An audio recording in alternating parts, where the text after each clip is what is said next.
यही लगता है कि मुझे कुछ नहीं आता। और इससे बचने का एक ही तरीका होता है, जब भी ऐसा लगे कि मुझे कुछ भी नहीं आ रहा है या मैंने कुछ भी नहीं पढ़ा, उसमें कोई भी आप प्रैक्टिस सेट लीजिए और उसमें से अगर 10-15 सवाल आप सॉल्व कीजिए।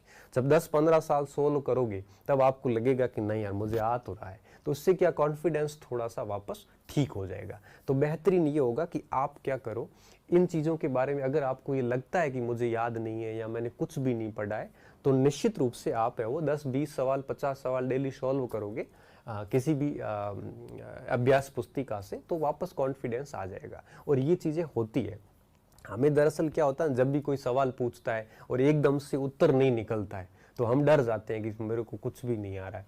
देखो, एक सामान्य सा पढ़ाई का रूल्स है, जब चीज़ें 7-8 बार नज़रों के सामने से ढंग से निकलती है ना, उत्तर मुंह से तभी बाहर निकलता है बिना ऑप्शन के।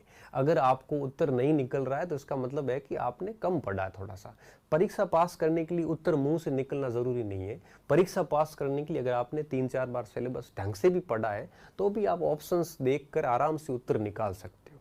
हमें यहाँ पे कोई विद्वान तो बनना नहीं है, परीक्षा पास करनी, और वो 3-4 बार सिलेबस अगर आपने पढ़ा है तो निश्चित रूप से वो वैसी हो जाएगी। तो आपको इसमें ऐसे टेंशन लेने की जरूरत नहीं है जैसे आपको लग रहा हो कि भाई मैंने कुछ नहीं पढ़ा है या मुझे कुछ भी नहीं आ रहा है। ये बातें सब झूठी है, आपको आ रहा है लेकिन आपको पता नहीं चल पा रहा है। ये सभी के साथ में ऐसा होता है, तो डरने की बिल्कुल भी इसमें आपको जरूरत नहीं है। यहाँ पे एक तो ये कर लो। इसके